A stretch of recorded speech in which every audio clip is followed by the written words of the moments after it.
said last night, it's always great to be able to coach corrections off of a win. I talked about the defense swarming. We talked about it all week last week. They did that. You felt it. You saw the turnovers. I don't know the last time. I was just talking to Faves. I don't know the last time. You guys can look into this, that there was a game, maybe you know it, where there's a D lineman, linebacker, and DB that all had a pick in the same game, let alone 3 in a row. So, and then to have that forced fumble by Eddie was a great job on that dagger route. So the turnovers we love, just like I said last night. You look offensively for us, we had that great first drive. We sustained some other drives throughout, but then we had penalties and we had some miscues throughout. So we got to clean that up, which we will. At the end then in 4 minutes for Justin to have that scramble to get that one first down, and then we still had to get another first down, and we got 2 nice runs. David had a nice run on the 2nd and 6. That was great. As far as the quarterback situation with Andy, he's still working through all his results right now and going through that. So we'll know more later on tonight with him. But I appreciate his toughness, and I thought he was playing really well. He took us down there on that first drive for a touchdown, came back out, and put together another little drive there with some scrambles. He was throwing the ball well. He looked good, and then unfortunately that happened. So we'll see how that goes later on today with the results and then work from that, which I know you guys will probably have a lot of questions with. You obviously have to start with the idea that Justin may have to start next Right. week. And I'm curious how you start the process of that today in preparing for that contingency. Yeah, so what we'll have to do is we'll have to be prepared when we find out exactly what's going on with Andy is understand, okay, is he able to go? Is he not able to go? Work through all that stuff. And, because for us, you got a guy that's been in the league playing quarterback for a long time, and you got a guy that's never had an NFL start. So we'll have to work through that, which we will, and that gives us time tonight to be able to do that. And that's what we'll do, just kind of keep it that way. If Andy's healthy, is he your starter? If Andy is healthy, is he your starter? That's something that I'm not going to get into with scheme. That's not scheme. Of course it is. That's 100% scheme, Brad. That's 100% scheme. Personnel, maybe, but that's scheme. Have you ruled out ACL, anything serious in that nature? Yes, there's no ACL. Yep. So that we felt that yesterday, like I said, and we were able to confirm that. Is there any other ligament damage that you know of? Again, I'm not aware. I'm not getting into any of that because tonight when they give me the results, I'll know more. Work off of that. Andy and Justin are 2 different Yeah. quarterbacks. If it is Justin, how do you change? How much do you have to change things, or how many adjustments are there to get an offense that fits Justin's skills? Yeah, we'll work through all that. We'll work through if it is Justin and we go that route, then we'll work through that as a staff. I feel good about that, and whether it's the same stuff, different stuff, less, more, that's the stuff that we'll have to work through tonight. Is that problematic though, or? No, I don't think so. Coach, you come into a game and you get 4 turnovers, you get a defensive touchdown, 4 sacks. You expect to kind of win that game by or more. What were some of the things that you thought prevented that game from being the blowout that it honestly kind of felt like at times? Sure. No, it felt that way, and I think that's where, when you look at the field position with those turnovers, that's the part that jumps out at you. I have it here. We had it at the minus 34. We had a plus 39, a plus 36, a plus 9. After all those turnovers, it wasn't like we were getting turnovers and we were backed up. We were getting turnovers and we were there to be able to really turn it over and turn it into something that's not 3 points. So for us, that's what we're going to emphasize to the offense, to us as coaches, myself included, is those opportunities that come, we want to be able to take advantage of it. And yesterday we didn't do that. It got too close. Anything from the series where you took over at the 9 that bugs you, that you obviously weren't able to get the ball in the end zone there? Yeah, I think for us, not necessarily. I mean, there's just some of it is they did some good things on defense, and some of it for us, I know that we could do, we can do some things there too. But it's just. We were just off on a few things. Like you think about that deep cross to Mooney, one of Justin's throws there to right to left. We just were off. Is it a drop?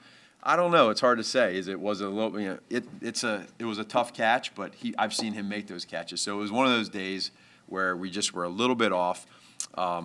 even going back to early in the game, we had that, the pass to the flat to David, made a guy miss, ran down, it was a 42-yard gain, and then we had the hold. So some of those type of plays, we just weren't taking advantage of. So What after happened you, with Andy? Was it his left knee? Yes. Yeah, Matt, you had told us, that I think during camp, that you guys had kind of war-gamed out every scenario for this quarterback situation. What was, I imagine you did talk about what happens if Andy gets hurt and then if Justin starts. Do you imagine, might it be an awkward situation if Justin gets a starter or two, then you have to decide whether to take him back out or not? Well, we've again, that's like you just said, that's all stuff that we've talked about. We've discussed how things would go, the what-if game, just so that you're not making emotional decisions. And you also got to see how things are going. It's literally that process that you talk about with these quarterbacks and with players in general and with your offense, defense, special teams is kind of all going back to what we've talked about from day one, which is just worry about today. And so me as a head coach, Ryan as a GM, our coaching staff, we talked through a little bit of the what ifs, but we just try to stay in the moment right now.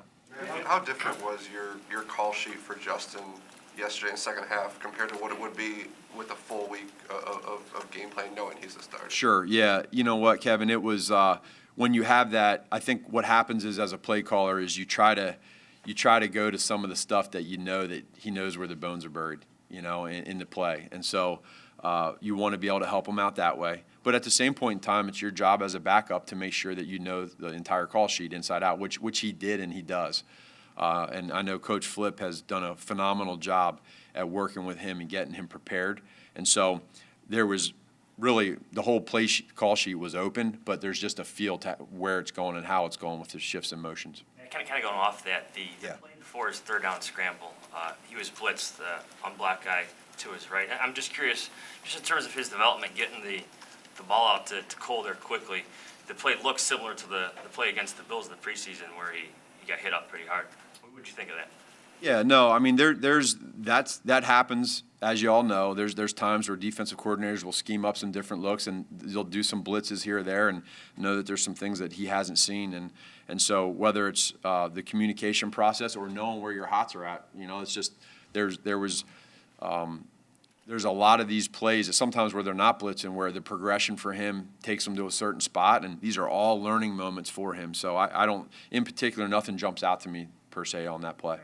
On the interception, what does he need to do vision-wise to recognize what's there on that play? Well, the dropper did a good job of rushing and then dropping, and so they were cover zero, and the corner that's over 84 there, Marquise, is in a trail technique against a guy that runs pretty fast. And so Justin was working through his progression. And again, another opportunity for him to just learn.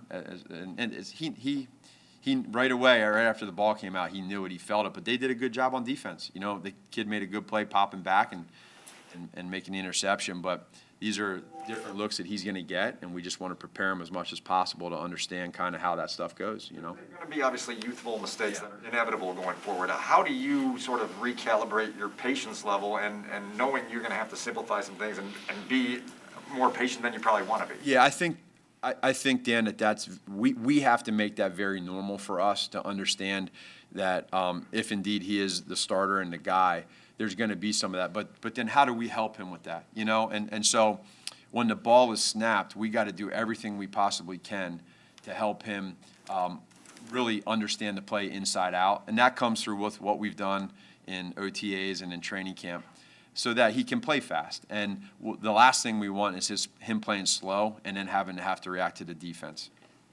Komet and Graham had one target Yeah. between them yesterday. With all the emphasis on incorporating the tight ends in this offense to kind of Sure. make it go, why were they such Yeah, a not- in the passing game? No, not enough targets yesterday, and they need to be more involved. And I'm well aware of that. That's my fault for that, and that's I don't want to say never going to happen again, but that's not enough. Just curious, no offense, but how does that happen? I mean, do you get lost in doing other things? No. Sometimes it's just there are more targets sometimes that within a progression. I think within this offense, what you'll see is you won't always just see one guy all the time. So there might be a play that we called for a tight end, they took it away, you know? And I can think of a couple specifically that they've done that for. So they don't get the target, but the play was called for them. And that's just, sometimes that happens. Was there anything you learned about Coach Desai over the last? Say that again? Is there anything you learned about Coach Desai over the last week, coming off the adversity in week 1 and then responding like they did in week 2? Yeah, just, again, his resiliency of handling the adversity of that first game, being out there on a Sunday night and having that happen with our defense, and he never wavered, he never panicked, he was the same, which I think that's the key, is when you're the same person, when things are really good or things are really bad, how do you handle that, you know, when the storm hits? And he stayed calm. And even when we were doing pretty well yesterday, he still was calm. And so that's why we gave him the game ball yesterday. Can Mario Edwards can Mario make an immediate impact coming back this week, or is that going to be a little bit? No, I think he could. I think he could, Brad. And that'll be good to be able to get him back here. He put together a hell of a training camp, was running around, flying around, and I'm excited to see him get out there. Matt, I want to, with Jimmy Graham, he's being used more sparingly this season, 2 games than he had last year. Was this something that, I mean, as a veteran, you've talked to him about all preseason? Is it, you know, is he going to play more or less depending on matchup? Yeah, some of that is based off of what we think matchup-wise, where he plays more or less. The other part of that too is he understands that we're growing and developing Cole. He gets that. Jimmy's been doing this thing for a long time, and he actually is prideful in knowing that he's a big-time mentor to Cole. So he knows that. We were very upfront with him going into it, but some games he'll have more of a role, and others he might not have as much. We might be in more 11 personnel, but again, the same thing with Jesse James too. You know, there's going to be different times that we feel like we want to use the tight ends more or less. The deep ball to Yeah. Jalen. I think you said last night you couldn't see it from your vantage point. Yeah. You went to the next play. I'm just curious, when you saw it, what'd you think of the placement? Yeah, I thought it was a good throw, and you know, it's never easy when you got a corner on your back and he's putting his arms there and trying to swat at it. So that's just a part of football, and it's one of those plays that I know A-Rob, you know, 99 times out of 100 he's going to make that play. So we'll go right back to it and give him another shot. And you know, A-Rob's a phenomenal player for us, and I just think back to that simple little hitch route that he caught on 3rd and 13 and turned it into a first down. That was a pretty good job by him. Matt, Justin was. Can you give more clarity on Justin's false starts and what? Yeah, so the guys aren't in yet this morning, but just from us talking as a staff, there's some communication that goes down with if the play clock's running down, we have a mechanism that we can use, and you got to be clear with that. We have some different cadences. So we're going to get the guys together and just talk through that and figure out the whys behind all of that. But again, some of that is part of the growing pains, right? And I think, you know, just talking to Justin last night and understanding that's a part of this, and there are growing pains, and he'll get better from it, and we all will. You know, we'll all get better. The O-line will, and that whole building that relationship.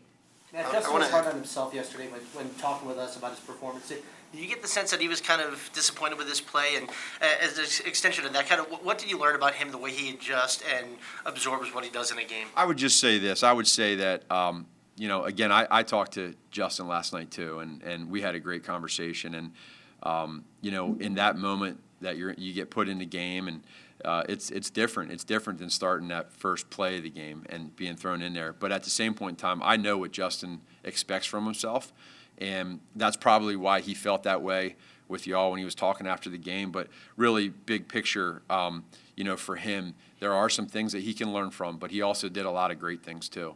And that's one of the benefits of how he's played the quarterback position. And